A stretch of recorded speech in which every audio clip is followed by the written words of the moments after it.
నమస్కారం అందరికి. రామబుద్ధుడి గారు మొదలు పెడదామా?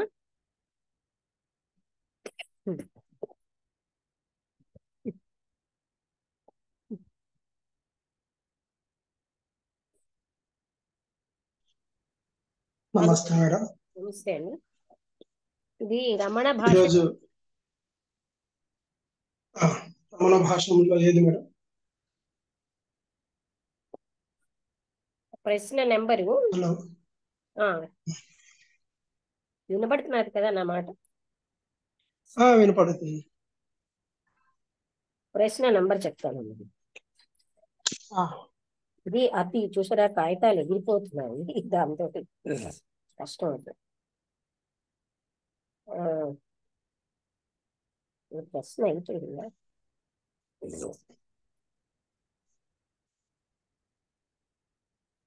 డాక్టర్ రాధా కమల్ అయిపోయింది కనుక దాని తర్వాత అది చాలా పెద్ద ఆన్సర్ ఇచ్చారు ఇక్కడ.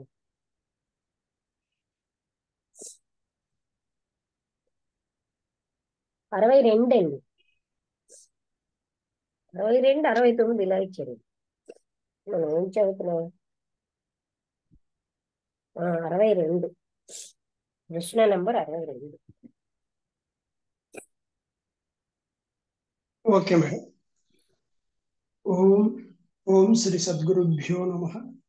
ఈరోజు 6వ తారీఖు జూలై నెల, గురువారము, 2023వ సంవత్సరము. రమణ భాషణములో మేడం క్వశ్చన్ నెంబర్ మేడం 62 అండి. 62. 62. 62వ ప్రశ్నకు లక్ష్మీ మేడం గారు చదివి వివరిస్తూ వినిపిస్తారు.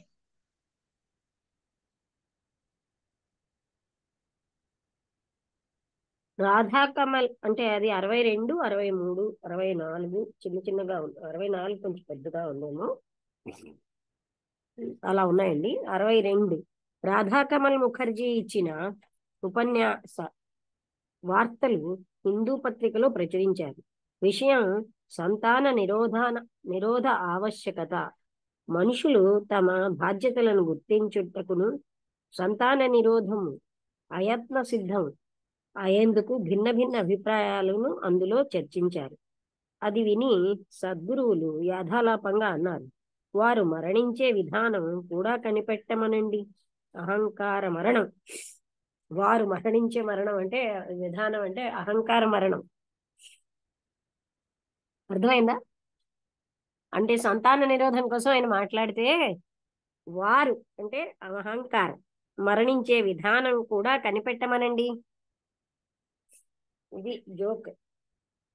24 జూలై 70వ ప్రశ్న. 69 అయిందండి, 70వ ప్రశ్న. ఒకసారి చూస్తాను. ఇది ప్రైజ్ తిరగబడిందా లేకపోతే చదివేది?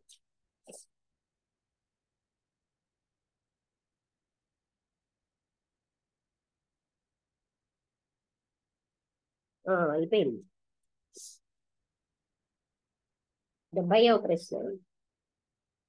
శ్రీ రాజా శాస్త్రి నాదబిందు కళల గురించి అడిగారు. వేదాంత పరిభాషలో వానిని ప్రాణ మనోబుద్ధులు అంటారు. తంత్రశాస్త్రం ప్రకారం నాదం సూక్ష్మ స్వరం, దానిలో తేజస్సు కలిసి ఉంటుంది. ఈ తేజస్సు శివతనువు. అది వృద్ధి చెంది శబ్దం అడిగిపోయి బిందువుగా మిగులుతుంది. అందు తేజోమయ గమ్యం కళ బిందులోని ఒక అంశ. తేజోమయత గమ్యం కళ బిందులోని ఒక అంశ. తేజోమయతే గమ్యం అన్నారు. ఇది అంటే 63 కాదు, అంటే పైకి 63, ఇంకా ఇలా బ్రాకెట్ లో 70 అలా ఉన్నాయండి. 71 తిరువణామలైలో శ్రీ భగవాన్ ఏ తావులు ఎప్పుడెప్పుడు వసించినది. తిరువణామలకు రాక దేవాలయ ప్రాంగణంలో, వృక్ష ఛాయలో, పాతాళలింగ గుహలో, కొన్ని మార్లు గోపురాంతరాల్లో. 1997 1896లో తిరువణామలైకి రాక దేవాలయ ప్రాంగణంలో, వృక్ష ఛాయలో, పాతాళలింగ గుహలో, కొన్ని మార్లు గోపురాంతరాల్లో.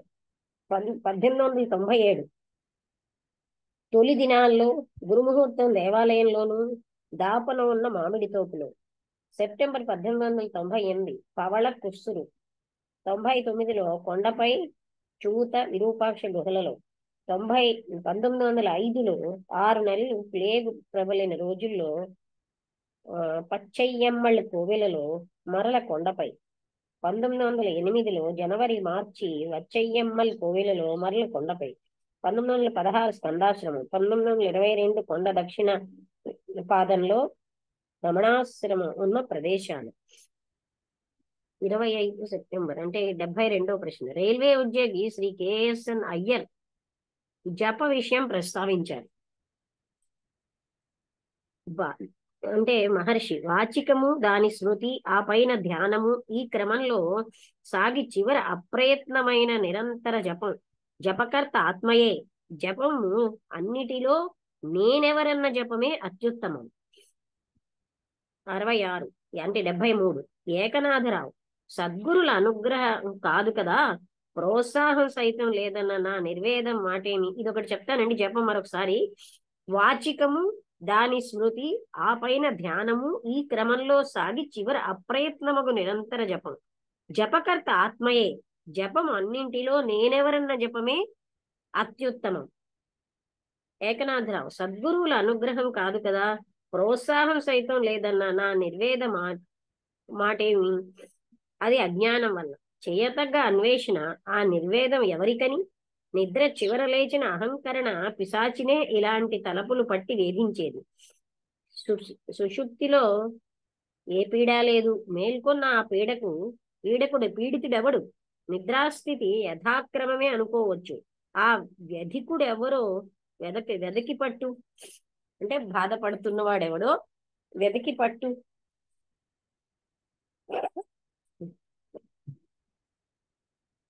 తర్వాత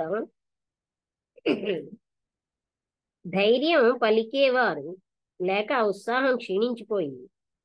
ధ్యానంలో కొంత ఉపశమనం కలగటం లేదా? కొంత ఉపశమనం కలగటం లేదా? అభివృద్ధికి అది సూచన. సాధన సాగిస్తే శాంతి గాఢము దీర్ఘము అవుతుంది, గమ్యానికి చేరుస్తుంది. భగవద్గీత 14వ అధ్యాయం చివరి శ్లోకాల్లో గుణాతీతుని వర్ణన ఉంది. అది చివరి దశ. దాని పూర్వదశలు అశుద్ధ, కలుషిత, సత్వ, మిశ్ర సత్వ, కొంత కలుషితము, కొంత శుద్ధము, శుద్ధతత్వ అంటే నిర్మలాలు. పై మూటిలో రజస్తమాలలో చిక్కుపడ్డ స్థితి అశుద్ధ సత్వం. మిశ్ర సత్వంలో ఆ సత్వస్థితి ఒక్కొక్క మారు నెలకొని చూస్తుంది. రజస్తమాలని నిర్జించిన స్థితి శుద్ధ సత్వం. ఈ దశాక్రమం గడిచాక వచ్చేది గుణాతీత స్థితి. మోరిస్ ఫ్రిడ్మన్ ఉత్తరం రాసినాడు. ఇది 67వ ప్రశ్న. నేను తలచినా తలపోయకున్నా ఎప్పుడూ మహర్షి నాతోనే ఉన్నాడు. అట్టుగాకపోతే నేను బ్రతికేదెట్లా అని. 60 అంటే 75 బ్రాకెట్లో ఒకటి బయట ఒకటి ఉంటుంది. పూర్వం విదేశ రాయబార కార్యాలయ ఉద్యోగి గ్రాంట్ డఫ్ రాసినాడు. మహర్షికి నాన గౌరవ ప్రణామం. నా సగౌరవ ప్రణామం అర్పించున్నది. ప్రశ్నలకు సమాధానాలు ఇచ్చే మాత్రంగానే కాక నా తలపుల్లో వారి సన్నిధియే మెదలుతున్నది. అంటే ఎవరు ఇలాగ రాశారు? పూర్వం విదేశ రాయబార కార్యాలయ ఉద్యోగం. చిన్నగా ఉన్నాయి ఇది. తర్వాత 76 ఇది కొంచెం పెద్దది. ఇక్కడికి ఆపుదామైంది అన్ని. ఇంకా తర్వాత కూడా కొంచెం చిన్నవి పెద్దవి కలిసి ఉన్నాయి. అంటే ఇక్కడ పేజీలు కూడా మహా కష్టం. అంటే మనం ఈ బ్రాకెట్ లో ఉన్న నంబర్ని పరిగణిస్తే 70 నుంచి చదివాం. అంటే అదే పైకి నెంబర్ 63 అని. రాజు శాస్త్రి నాదబిందు కళల గురించి అడిగారు అన్నారు. అంతకంటే ముందు 69 రాధా కమల్ ముఖర్జీ ఇచ్చిన ఉపన్యాస వార్తలు. అంటే అది ఏమిటని ఫ్యామిలీ ప్లానింగ్ విషయంలో అదే సంతాన నిరోధ ఆవశ్యకత కోసం ఆయన ఒక ఆర్టికల్ రాస్తే ఉపన్యాస ఉపన్యాసం ఉపన్యాస వార్తలు పత్రికలో వచ్చాయి. అప్పుడు అవి చూసి వారు మరణించే విధానం కూడా కనిపెట్టమనండి. వారంటే అహంకారం అని ఉంది, అంటే అహంకారం మరణించే విధానం కూడా కనిపెట్టమనండి అని. అలాగే ఏదో కళలను గురించి నా నాద బిందు కళలను గురించి అడిగితే ప్రాణ మనోబుద్ధులు, వాటినే వేదాంత భాషలో ప్రాణం మనోబుద్ధి అంటారు. తంత్రశాస్త్ర ప్రకారం నాదం సూక్ష్మస్వరం, దానిలో తేజస్సు కలిసి ఉంటుంది. ఈ తేజస్సు శివ తనువు, అది వృద్ధి చెంది శబ్దం అడిగిపోయి బిందువుగా మిగులుతుంది. ఇందు తేజోమయత గమ్యం, తేజోమయతే గమ్యంట. కళ బిందులోని ఒక అంశ. ఆ తర్వాత ఎక్కడెక్కడ ఉన్నారు అది చెప్పారు, అది మనకు అక్కర్లేదులేండి. రైల్వే ఉద్యోగి కేఎస్ఎన్ అయ్యర్ ఇదే విషయం ప్రస్తావించారు. వాచికము, దాని స్మృతి, ఆ పైన ధ్యానము. అంటే జప విషయం ప్రస్తావిస్తే ముందు వాచికము, దాని స్మృతి, ఆ పైన ధ్యానం, ఈ క్రమంలో సాగి చివరి అప్రయత్నముకు నిరంతర జపం. జపకర్త ఆత్మయే. జపములన్నిట్లో నేనెవరన్న జపమే అత్యుత్తమం. ఏకనాథరావు గారు, సద్గురువుల అనుగ్రహం కాదు కదా, ప్రోత్సాహం సైతం లేదన్న నా నివేదం మాటేమి అంటే, అది అజ్ఞానం వల్ల చేయతగ్గ అన్వేషణ నిర్వేదం ఎవరికని. నిద్ర చివర లేచిన అహంకరణ పిశాచినే ఇలాంటి తలపులు పట్టి వేధించేది. సుషుప్తిలో ఏ పీడా లేదు, మేల్కొన్న ఆ పీడితుడెవడు? నిద్రాస్థితి యథాక్రమమే అనుకోవచ్చు, ఆ వ్యధికుడెవడో వెదికి పట్టు. ధైర్యం పలికేవారు లేక ఉత్సాహం క్షీణించిపోయింది. ధ్యానంలో కొంత ఉపశమనం కలగటం లేదా? అభివృద్ధికి అది సూచన. సాధన సాగిస్తే శాంతి గాఢము దీర్ఘము అవుతుంది, గమ్యానికి చేరుస్తుంది. భగవద్గీత 14వ అధ్యాయం చివరి శ్లోకాల్లో గుణాతీత స్థితి వర్ణన ఉంది. అది చిట్ట చివరి దశ. దాని పూర్వదశలు అశుద్ధ సత్వ మిశ్ర సత్వ కలుషితము, అదంటే అశుద్ధ అంటే కలుషిత, సత్వ మిశ్ర సత్వ కలుషితము, శుద్ధ సత్వ నిర్మలములు. పై మూడింటిలో రజస్తమాల్లో చిక్కుపడ్డ స్థితి అశుద్ధ సత్వం. మిశ్ర స్థితిలో సత్యస్థితి ఒక్కొక్క మారు నెలకొన చూస్తుంది. రజస్తమాల నిర్జించిన స్థితి శుద్ధ సత్వం. ఈ దశాక్రమం గడిచాక వచ్చేది గుణాతీత స్థితి. మోరిస్ బిగ్మర్ ఉత్తరం ఏం రాశారంటే, నేను ఇక్కడున్నా సరే మీతో ఉన్నట్టే నేను ఫీల్ అవుతుంది. ఒక్కసారి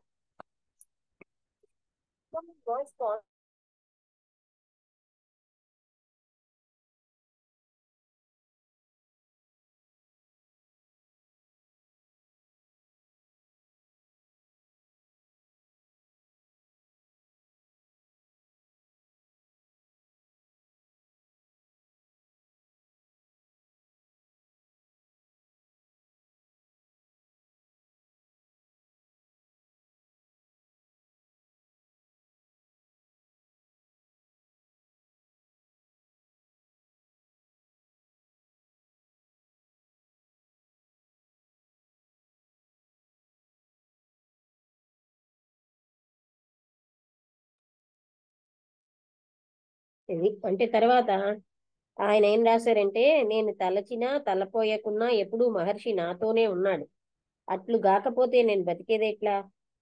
అలాగే విదేశ రాయబారి కార్యాలయ ఉద్యోగి గ్రాంట్ డఫ్ రాశాడు, మహర్షికి నా సగౌరవ ప్రణామం అర్పించినది. ప్రశ్నలకు సమాధానాలు ఇచ్చే మాత్రంగానే కాక నా తలపుల్లో వారి సన్నిధియే మెదులుతున్నది. అంటే వీళ్ళిద్దరూ కూడా దూరంగా ఉన్న ఆయన సన్నిధే తన దగ్గర ఉందని రాశారు. అయితే కేఎస్ఎన్ అయ్యర్, ప్రాపంచిక వ్యవహారాలకు ఆధ్యాత్మిక జీవనానికి సమన్వయం సాధ్యమని నాకు ఎంతకు నమ్మకం కుదరటం లేదు. ఎందుకంటే ఆ మిగతాదంతా ఆయన ఎక్కడెక్కడ ఉన్నారన్నది అయిపోయింది కనుక ఇది చదువుదాం. అంటే సమాధానంగా సద్గురులు యోగ వాసిష్టంలోంచి కొన్ని శ్లోకాలు వినిపించారు. యోగ వాసిష్ట మూలము దశలక్షాధిక గ్రంథము. ఇప్పటి సంస్కృత పుస్తకాల్లో 32,000 శ్లోకాలే కనబడుతున్నాయి. దాని నమస్కారం అండి, వాళ్ళ రమణ భాష. యోగ వాసిష్టం దాని సంక్షేపం 6,000 గ్రంథంగా లఘువాసిష్ట నామంతో వెలసింది. దాని తమిళానువాదం 2,050 పద్యాలకు పరిమితం అయింది. రొచ్చకుడు మనసుందని పని తృప్తికరంగా జరగదు. మనసుంచని పని. మనస్సును తత్వచింతనలో జొనిపి పనిని కూడా సాగించడం ఎట్లు అని అడిగారు. అంటే ఇప్పుడు మనస్సు లేదు, అది గుర్తించు. ఇప్పుడు ఇప్పుడు మనస్సు లేదు, అది గుర్తించు. అనుదినాచరణాల్లో కాకుంటే కొన్ని జ్ఞప్తికి తెచ్చుకునేది ఎలాగా? పనులు వాటి పాటున అవే జరుగుతాయి. వానిని నిర్వహించే మనస్సు నిజం కాదని, ఆత్మ నుంచి వెడలిన అభాస అని తెలుసుకో. ఆత్మ ప్రసరించేసేది మనస్సు. అది మెలకువలో గోచరిస్తుంది. నిద్రలో నీ తల్లిదండ్రులెవరో ఎవరితోనూ చెప్పుకోవు. లేవగానే వీడు ఫలానా అనడం, ప్రపంచాన్ని గుర్తించడం జరుగుతాయి. ప్రపంచం అంటే లోకం. లోక్యతే ఇతి లోకం. లోక్యతే ఇతి లోకం. ఆలోకించబడినది అంటే లోక్యతే అంటే చూడబడింది కావాలి, అదే లోకం. కావున లోకం అంటే ప్రపంచము, దానిని చూచు కన్నేది అదే అహంకరణ. అది మాటి మాటికి వెలికి వస్తూ మరుగవుతూ ఉంటుంది. కానీ నీ ఉనికి నిత్యం కాబట్టి అహంత కవ్వలిది చేతస్సు ఆత్మ. గాఢ నిద్రలో మనస్సు లయమవునే గాని నాశనం కాదు. లయమైనది మళ్ళీ పొడసూపుతుంది. ధ్యానంలో కూడా ఇది సంభవమే. మనస్సు మృతమైతే మరల లేచుటెట్లు? కావున యోగ లక్ష్యం మనోనాశనమే గాని మనోలయం కాదు. ధ్యానం కూర్చే ప్రశాంతిలో మనస్సు లయం కావచ్చు, కానీ అంత మాత్రం చాలదు. దానికి తోడు మరెన్నో అనుష్ఠిస్తేనే మనోనాశనం అయ్యేది. సంకల్పం ఇంకా అల్పాల్పం ఉండగానే సమాధిని ప్రవేశించి ఎంతో కాలం తర్వాత సమాధి నుండి వెడలి తత్పూర్వ సంకల్పం జాడనే నడచి నన్న వారెందరో ఆ మధ్యకాలంలో ప్రపంచంలో ఎన్ని తరాలు గడిచిపోయినవో అట్టి యోగి మనోనాశనం చేసినవాడు కాదు. మనస్సును ఆత్మను భిన్నంగా గుర్తించకపోవడమే దాన్ని నాశనం చెయ్యడం. మనోనాశనం చేసే విధానం అదే. అర్థం అవుతోందా? అంటే మొదట ఏమిటన్నారంటే ఆ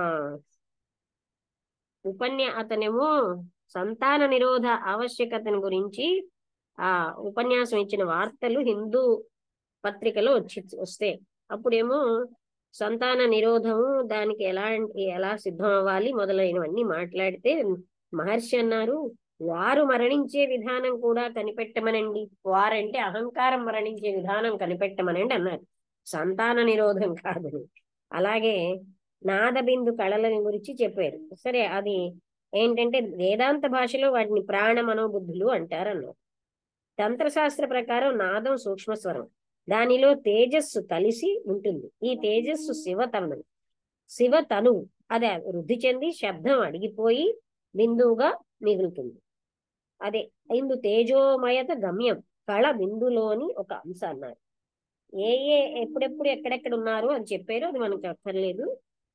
రైల్వే ఉద్యోగి కేఎస్ఎన్ అయ్యర్ ఒక విషయం ప్రస్తావించారు. వాచికము, దాని స్మృతి, ఆ పైన ధ్యానము, ఈ క్రమంలో సాగి చివర అప్రయత్నమైన నిరంతర జపం. జపకర్త ఆత్మయే. జపం అన్నింట్లో నేనెవరన్న జపమే. అంటే అతను అడిగిన ప్రశ్నకి జప విషయంలో ఆయన ప్రశ్నిస్తే అప్పుడు చెప్పారు, జపకర్త ఆత్మయే, నేనెవరన్న జపమే అత్యుత్తమం. ముందు వాచికం అంటే మాటలు, అదే సౌండ్, స్మృతి, ఆ పైన ధ్యానం. ఈ క్రమంలో అప్రయత్నంగా నిరంతర జపం జరుగుతుంది. జపకర్త ఆత్మయే అంటే అన్ని జపాల్లో నేనెవరన్న జపం అత్యుత్తమమైంది అన్నారు. ఏకనాథరావు, సద్గురువుల అనుగ్రహం కాదు కదా, ప్రోత్సాహం సైతం లేదన్న నా నిర్వేదం మాటేమి? ఇది అజ్ఞానం వల్ల చేయతగ్గ అన్వేషణ. ఆ నిర్వేదం ఎవరికని? నిద్ర చివర లేచిన అహంకరణ పిశాచినే ఇలాంటి తలంపులు పట్టి వేధించేది. అలాగే సుషుప్తిలో ఏ పీడ లేదు, మేల్కొన్న పీడితుడెవడు? నిద్రాస్థితి యథాక్రమమే అనుకోవచ్చు, ఆ వ్యధితుడెవడో వెతికి పట్టు. ధైర్యం పలికేవారు లేక ఉత్సాహం క్షీణించిపోయింది. ధ్యానంలో కొంత ఉపశమనం కలగటం లేదా? అభివృద్ధికి అది సూచన. సాధన సాగిస్తే శాంతి గాఢము దీర్ఘము అవుతుంది, గమ్యానికి చేరుస్తుంది అంటూ భగవద్గీత 14వ అధ్యాయం చివరి శ్లోకాల్లో గుణాతీతుని వర్ణన ఉంది అని అది చిట్ట చివరి దశ అని చెప్పారు. అలాగే అంటే ఈ రజోతమో గుణాల తర్వాత శుద్ధ సత్వమే ఉండాలి. అది అంటే దాని తర్వాత గుణాతీత స్థితి ఉంటుంది. నేను తలపకపోయినా అదే ఒక ఆయన ఫ్రిడ్మన్ మోరిస్ ఫ్రిడ్మన్ అనే ఆయన ఉత్తరం రాశారు. నేను మిమ్మల్ని తలుచుకున్నా తలుచుకోకపోయినా ఎప్పుడు మహర్షి నాతోనే ఉన్నాడు. అట్లు కాకపోతే నేను బ్రతికేదెట్లా అని. అలాగే విదేశ రాయబార కార్యాలయ ఉద్యోగి గ్రాంట్ డఫ్ ఆయన ఏం చెప్పారు? మహర్షికి నా సగౌరవ ప్రణామములు అర్పిస్తున్నాను. ప్రశ్నలకు సమాధానాలు ఇచ్చే మాత్రంగానే కాక నా తలపులలో వారి సన్నిధిని వారి సన్నిధి మెదలుతోంది అని ఆయన కూడా ఉత్తరం రాశారు. అదిను తర్వాత అది కేఎస్ఎన్ అయ్యర్ ప్రాపంచిక వ్యవహారాలకి ఆధ్యాత్మిక జీవనానికి సమన్వయం సాధ్యమని నాకెంతకు సమ్మతం కుదరటం లేదు. సమాధానంగా సద్గురువులు యోగావస్థలోంచి కొన్ని శ్లోకాలు వినిపించారు. యోగ వాసిష్టం కోసం. మనసుంచని పని తృప్తికరంగా జరగదు. మనస్సును తత్వచింతనలో జొనిపి పనిని కూడా సాగించడం ఎట్లు అని అడిగారు. అంటే అసలు అప్పుడు మహర్షి ఏమన్నారు? ఇప్పుడు మనస్సు లేదు, అది గుర్తించు. అనుదినాచరణంలో కాకుంటే దాన్ని జ్ఞాపతికి తెచ్చుకునేది ఎలాగా? పనులు వాటి పాటున అవే జరుగుతాయి. వాటిని నిర్వహించే మనస్సు నిజం కాదని, ఆత్మ నుంచి వెడలిన ఆభాస అని తెలుసుకో. ఆత్మ ప్రసరింపచేసేది మనస్సు. అది మెలకువలో గోచరిస్తుంది. నిద్రలో నీ తల్లిదండ్రులెవరో ఎవరితోనూ చెప్పుకోవు. లేవగానే నేను ఫలానా అనడం, ప్రపంచాన్ని గుర్తించడం జరుగుతాయి. ప్రపంచం అంటే లోకం. లోక్యతే ఇది లోకం, ఆలోకించబడేది. కావున లోకం అంటే ప్రపంచం దానిని చూచు కన్నేది. అదే అహంకరణ. అది మాటి మాటికి వెలికి వస్తూ మరుగవుతూ ఉంటుంది. కానీ నీ ఉనికి నిత్యం. కాబట్టి అహంతక అవ్వలిది చేతస్సు ఆత్మ. గాఢ నిద్రలో మనస్సు లయమౌనే గాని నాశనం కాదు. లయమైనది మళ్ళీ పొడసూపుతుంది. ధ్యానంలో కూడా ఇది సంభవమే. మనస్సు మృతమైతే మరలు లేచుటెట్లు? కావున యోగి లక్షణం మనోనాశనమే గాని మనోలయం కాదు. ధ్యానం కూర్చే ప్రశాంతిలో మనస్సు లయం కావచ్చు, కానీ అంత మాత్రం చాలదు. దానికి తోడు మరెన్నో అనుష్ఠిస్తేనే మనోనాశనం అయ్యేది. సంకల్పం ఇలా అల్పాల్పం ఉండగానే సమాధిని ప్రవేశించి ఎంతో కాలం తర్వాత సమాధి నుండి వెడలి తత్పూర్వ సంకల్పం జాడనే నడచి ఉన్న నడచి చన్నవారెందరో. ఆ మధ్యకాలంలో ప్రపంచంలో ఎన్ని తరాలు గడిచిపోయినవో అట్టి యోగి మనోనాశనం చేసినవాడు కాదు. మనస్సును ఆత్మకు భిన్నంగా గుర్తించకపోవటమే దాన్ని నాశనం చేయడం. మనోనాశనం చేసే విధానం అదే. ఇక్కడికి ఆపుతాం. ఇంతే మనం చదివింది. మళ్ళీ మూడోసారి కూడా చదివేలండి. నారాయణ గారు వచ్చారు, అందరూ కూడా మరొకసారి వింటారని. ఎవరు చెప్తారు ఇప్పుడు? బుద్ధుడు గారు మీరు చెప్తే తర్వాత నారాయణ గారు చెప్తారు. మీకు ఎంత జ్ఞాపకం ఉంటే అంతే చెప్పండి, ఏం కంపల్షన్ కాదు. ఏవి జ్ఞాపకం ఉంటే అవి. నమస్తే మేడం. నమస్కారం. అదే మేడం, అంటే ఫ్యామిలీ ప్లానింగ్ గురించి మాట్లాడినప్పుడు అదే అహం నశింపజేయడానికి కూడా దాన్ని కూడా కనిపెడితే బాగుంటుంది అని మహర్షి గారు అనడం ఒకటి. నాదబిందు కళ అంటే ప్రాణ మనో దాని గురించి చెప్పారు.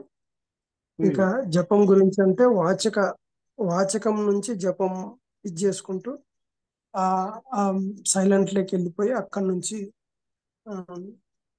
ఇంకా అంటే ధ్యానం లాగా చేసి ఆ జపం కిందికి తీసుకొని, అంటే ఏది చేసినా ఆ జపం చేసేది కూడా ఆత్మనే అనేది నేనెవరన్న జపం అత్యుత్తమం అన్నారు. అత్యుత్తమం అని చెప్పారు. నేనెవరు అనే జపం అంటే నాకు ఇక్కడ అర్థం కాలేదు మేడం. నేనెవరు అనే జపం అంటే ఇప్పుడు జపానికి ఒక మంత్రమో ఏదో తీసుకుంటాం కదా, అక్కడ నేనెవరు అనే జపం అనేది ఎలా చేయాలి అనేది నిరంతరం నేనెవరన్న విషయంలోనే అది ప్రశ్నించడమే చాలా గొప్పదని. ఎందుకంటే ఏ జపం అయినా సరే అసలు అక్కడికి తీసుకెళ్ళట్లేదు కదా. అవును మేడం.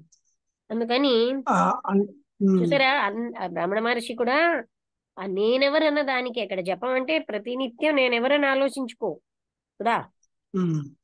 ఆ నేనెవరు అనేదాన్ని ఆయన అన్నట్టు మూమెంట్ టు మూమెంట్ ఆ నేనెవరు అన్న దానిలో ఉంటే అది ముఖ్యమైనది అన్నిటికంటే. అవును మేడం.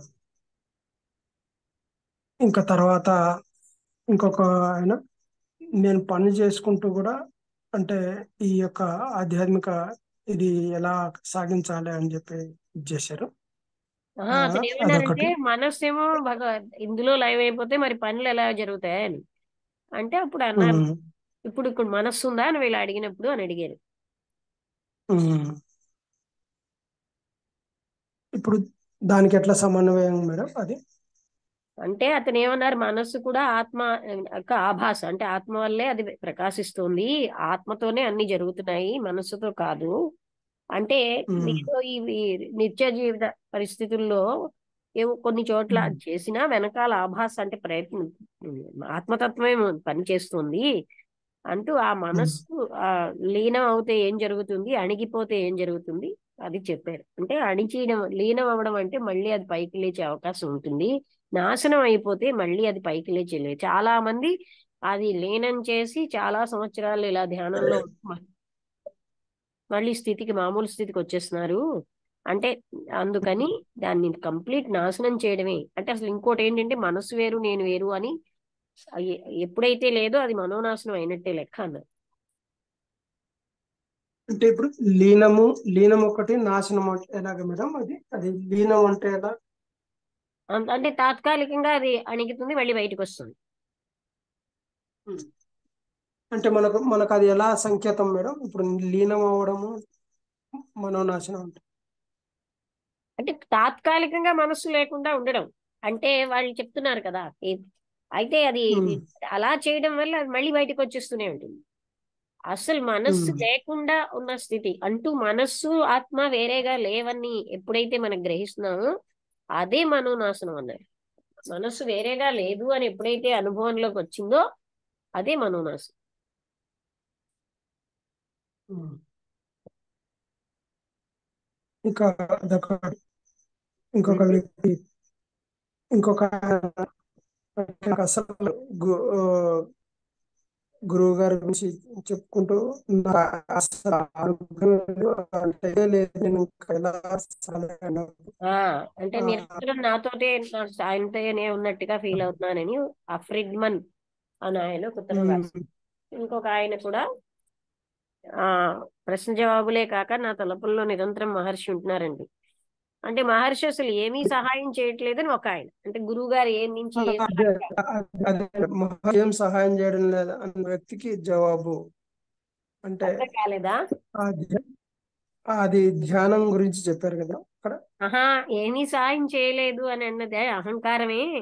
అదే ఇలాంటి ఉమ్, ఆలోచనలన్నీ అసలు ఇది ఎవరికి కనిపిస్తుంది అనేది ఒకటిను, ఇది అహంకారం వల్లే ఆ అహం లేస్తూ ఉంటుంది, అప్పుడే ఇలాంటి తలపులన్నీ వస్తాయి. అంటే ధ్యానంలో ఎక్కువగా కొన్నాళ్ళు ఉంటే నీకే అది అలాంటి కొన్ని రకాలైన అంటే ఆ దృఢత్వం అది వచ్చేస్తుంది కదా అన్నట్టుగా అన్నారు.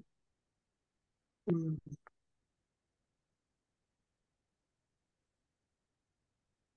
అదే మేడం. ఉమ్. అర్థమైంది కదా ఇప్పుడు నారాయణ ఇంకా గారు మీరు చెప్పండి. అర్థమైంది మేడం. ఓకే చెప్పండి మేడం. చెప్పండి. Thank you madam. రాముద్రి గారు మీకు ఎక్కడైనా సందేహం ఉంటే అడగండి. ఏదో అడుగుతున్నారు కదా. ఇంకా సందేహం ఏం లేదు మేడం. అన్- ఓకే మేడం. ఓకే.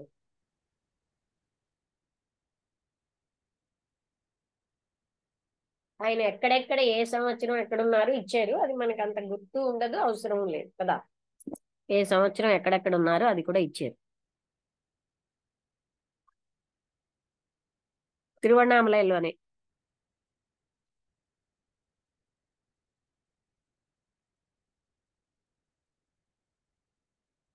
నారాయణ గారు మాట్లాడతారా, విన్నారా? చిన్న చిన్నవే ప్రశ్నలు సమాధానం. నమస్తే అమ్మా. నమస్తే అండి. అదేనమ్మా, అది అంటే లాస్ట్ లో విన్నానమ్మా, నేను కొన్ని లేట్ గా వచ్చాను, మళ్ళా మీరు మీకోసం రిపీట్ మళ్ళీ చేశారు. చదివాను నేను ఆ చిన్న చిన్న అవును, ప్రశ్నలకు మధ్యలో సమాధానాలు. మధ్యలో మళ్ళీ మధ్యలో నాకు కాల్ వచ్చిందమ్మా, అది విన్నాను, అది చెప్తానమ్మా. ఆహా. ఆ. అయితే ఆ, మీకు మర్చిపోతే ఎక్కడైతే ఏ ప్రశ్న మర్చిపోయారో అది చెప్తాను. అదే అదే అంటే స్టార్టింగ్, అంటే ఎవరో వ్యక్తి మహర్షి ఎప్పుడు నాతోనే ఉంటున్నారని చెప్పి ఏదో చెప్పారు ఆయన. ఉమ్. ఎందుకంటే మహాత్ములు యొక్క ఆ దర్శనం, స్పర్శనం, భాషణం, ఎందుకంటే అందరి మీద కూడా వాళ్ళ యొక్క కృపా దృష్టి ఒకేలా ఉంటుందమ్మా. అంటే మనం దాన్ని అర్థం చేసుకుని రిసీవ్ చేసుకున్న దాన్ని బట్టి ఉంటుంది. ఎందుకంటే ఇంతకుముందు కూడా ఒకసారి చెప్పుకున్నాం. ఎందుకంటే మహర్షి దగ్గర ఒక వ్యక్తి ఆత్మజ్ఞానాన్ని పొందాలని చెప్పి ఏదో తీవ్రంగా ప్రయత్నించి ఏం చేస్తే నాకేమీ సరిగ్గా ఏమీ ఉండట్లేదు అని చెప్పేసి ఆయన వెళ్ళిపోయిన తర్వాత 100 రోజులకు కూడా రాడు. 100 రోజులు అవుతుంది కరెక్ట్ ఏదో ఒక ఆయన పట్టి లాగినట్టు ఏంటవుతుందంటే ఆశ్రమానికి వచ్చిన తర్వాత ఏమి 100 రోజులు నాకు కనిపించలేవని అడుగుతాడు అనమాట. కాబట్టి మహాత్ముల చర్యలు ఎలా ఉంటాయమ్మంటే ప్రతి క్షణం ఎవరైతే దాని గురించి పరితపిస్తారో వాళ్ళ ప్రతి వెతికి మరి వాళ్ళకి అనేక రకాలుగా చేయడానికి చూస్తారు. అయితే మనం ఏంటనుకుంటామంటే మనం ఏదో చిన్న సాధన చేసి నేను ఏదో పొందేయాలనేటువంటి ఉంటుంది తప్ప, అప్పుడు మహర్షి ఏం చేస్తారంటే ఒక చెరువు దగ్గర పట్టుకొని వెళ్ళి ఒకసారి చెరువు పొలాలు చూపించి వాటర్ అంతా సరే పొలం మీదకి వెళ్ళిపోతే పొలం ఎలాగ నాశనం అయిపోతుందో ఆత్మజ్ఞానం అనేది వెంటనే వచ్చేసి ఆ ప్రవాహాన్ని మీరు అంటే ఒకేసారి నువ్వు తట్టుకునేటువంటి స్థితి ఉండదయ్యా, నీకు వస్తుందని చెప్పేసి చెప్పడం జరుగుతుంది అనమాట. అలా ఏంటంటే మహాత్ములు ఎప్పుడు కూడా మహర్షి నాతోనే ఉంటున్నారు అన్నటువంటి ఆ స్పర్శ అది మంచిదమ్మా. అందుకంటే మనకి ఒకసారి సాయిబాబా రేగి అనేటువంటి వ్యక్తికి ఏం చేస్తారంటే ఒకసారి వీపు మీద తడితే ఆయనకి ప్రతి క్షణం కూడా సాయిబాబా నాతోనే ఉంటున్నారు అనేటువంటి స్పర్శ తగులుతుందమ్మా. కాబట్టి మహాత్ముల యొక్క స్పర్శ ఆటోమేటిక్ గా మనకి ఆ ఫీల్ అలా ఉండొచ్చు. తర్వాత అయ్యంగారు ఎవరో మనోనాశనం గురించి చెప్పారమ్మా. ఆయన ఫ్యామిలీ ప్లానింగ్ కోసం వ్యాసం అంటే ఉపన్యాసం ఇస్తే వ్యాసం రాస్తే అది హిందూలో పడింది. అప్పుడు అహం నాశనం వారు ఎలా నాశనం అవుతారో వారంటే అహం చెప్పమనండి. అవును, ఈ ప్లానింగ్ ఎలా కదా. అవును, ఎందుకంటే అన్నిటికీ కూడా అహమేనమ్మా. ఎందుకంటే ఈ పుట్టుకు కూడా మనకు అహం. ఇప్పుడు మహాత్ముల యొక్క జననం వేరు. ఫ్యామిలీ ప్లానింగ్ లో ఆ పిల్లలు ఎలా అంటే చంపేయడం అనేది కదా అక్కడ అర్థం. అంటే భాషలు అవేవో ఉంటాయి కదా, అందుకని అహం ఎలా నాశనం అవుతుందో అడగమనండి. అవును, అదేనమ్మా. ఇప్పుడు ఇది చాలా అంటే ఈ మామూలుగా అంటే టెక్నాలజీ పెరుగుతున్న కొలది ఈ హత్యలు కూడా, భ్రూణ హత్యలు కూడా చాలా ఎక్కువ అయిపోయాయమ్మా. మీరు అన్నట్టు అది ఎందుకంటే మహర్షి కరెక్ట్ గా అడిగారు ఏంటంటే అహం ఎలా నాశనం అవుతున్నది. ఎందుకంటే ముందు అహంకారం వల్ల కదా ఇవన్నీ జరుగుతున్నాయి మనకి.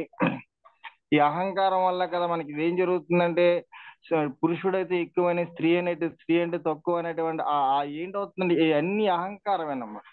అహంకారం భేదభావం వాళ్ళకి ఇలా చేస్తున్నారు. ముందు అహంకారం అనేది అది మనం తగ్గించుకుంటే సరిపోతుందని చెప్పి మనకి దాన్ని నాశనం చేయమని చెప్పడం జరిగింది. తర్వాత మనకి ఇంకోటి ఏంటంటే లాస్ట్ లో ఆ మనస్సు, ఎందుకంటే ఇక్కడ మనస్సు చాలా ధ్యానం మనకి ఇంతకు ముందు కూడా చెప్పుకున్నాము. మనం త్రిపుర రాష్ట్రంలో కూడా మనకి ఎన్ని సంవత్సరాల ధ్యానం చేసినా మనోనాశనం అనేది జరగదు. కృష్ణమూర్తిగా చెప్పినట్టు కంప్లీట్ చాయిస్లెస్ అవేర్నెస్, నిరంతరం దాన్ని గమనిస్తున్నాం అంతే తప్ప మనం ఇంకా మనకి మనోనాశనం తాత్కాలికంగా ఉపశమనం అయితే మనకి ఏంటైపోతుందంటే మళ్ళా మనసు పనిచేస్తూనే ఉంటుందమ్మా. ఎక్కడికి వెళ్ళి పనిచేస్తూనే ఉంటుంది. ఇంతకుముందు కూడా మనం చెప్పుకున్నాం ఒకసారి. ఎందుకంటే తాడును మనం బాగా కాల్చేసే వస్తే ఏంటవుతుందంటే తాడులా కనిపిస్తుంది తప్ప అది దేనికి కట్టడానికి పనికిరాదమ్మా. అలాగే ఏంటవుతుందంటే మనస్సు అనేది ఎప్పుడంటే మనోనాశనం జరిగినప్పుడు, ఎందుకంటే మన దాదా గవంగ ఆత్మకథలో కూడా మనం చెప్పుకున్నాం మనం. ఎందుకంటే మనస్సు ఉన్నంత వరకు కూడా నువ్వు ఏ చైతన్య అనుభూతిని నువ్వు పొందలేవు. నువ్వు ఏ స్తోత్రాలు చదవండి, ఇంకేవైనా చదవండి, ఎన్ని శాస్త్రాలు చదవండి, ఇంకేదైనా చదవండి, ఆ చైతన్య అనుభూతిని పొందలేదు. ఇదంతా మనసుకు సంబంధించినటువంటిది. సో మనసుకి అతీతంగా వెళ్ళినప్పుడు మాత్రం అది లభిస్తుంది. అయితే ఇంకా మనకి ఇక్కడ చాలా మందికి ఉన్నటువంటి ఇది ఏంటంటే ఒకవేళ నా మనసు నాశనం అయిపోతే పనులన్నీ ఎలా జరుగుతాయని చెప్పి మనం అనుకుంటున్నాం. అంటే మనసుకు కూడా ఆధారమైనటువంటిది ఆ ఆత్మ చైతన్యమే. అంటే అన్నిటికీ కూడా ఆ చైతన్యమే ఆధారం అనేటువంటి సంగతి మనకు తెలియకపోవటం వల్ల మనం ఏంటైపోతుందంటే మనోనాశనం జరిగితే ఏదైపోతుంది. ఎందుకంటే ఈ పరిమితమైనటువంటి మనసుతో మనం ఏం చేస్తున్నాం, అనంతత్వం అనే తత్వాన్ని మనం తెలుసుకోవాలని చూస్తున్నాం. ఈ మనసుతోనే భగవంతుని ఒక తత్వాన్ని తెలుసుకోవాలని చూస్తున్నాం. ఈ మనసుతోనే ఆయన అడిగింది ఏంటంటే ప్రాపంచికంగా మనస్సు లేకపోతే పనులు చేయలేం కదా. మరి ధ్యానంలోని అదే నా ఆత్మస్థితిలో మనసు ఏంటంటే మనసు అవును, మనసు లేకపోతే ఈ ప్రాపంచికంగా ఏ పనులు చేయలేమని వస్తుంది. ఈ మనసు లేకపోతే ప్రాపంచికంగా ఎప్పుడు ఈ మనసు ఉన్నంత వరకు ప్రాపంచికంగా ఏ పనులు చేసినా అవి సరే, ఇవి పెర్ఫెక్ట్ గా చేయలేము. ఎందుకంటే కానీ ఆ అది మనసు కాదు, నాశనం దానికే అయినప్పుడు. మహర్షి చెప్పారు, అలా చెప్పలేదు. మీరు ఇప్పుడు ఉన్నారు, అవును, ఇప్పుడు మనసు ఉందా అని అడిగారు. అని అదే అదే అవును మనసు చేస్తోందని మీరు అనుకుంటున్నారు, ఆత్మే చేస్తోంది ఇవన్నీ అని చెప్పారు. అవును.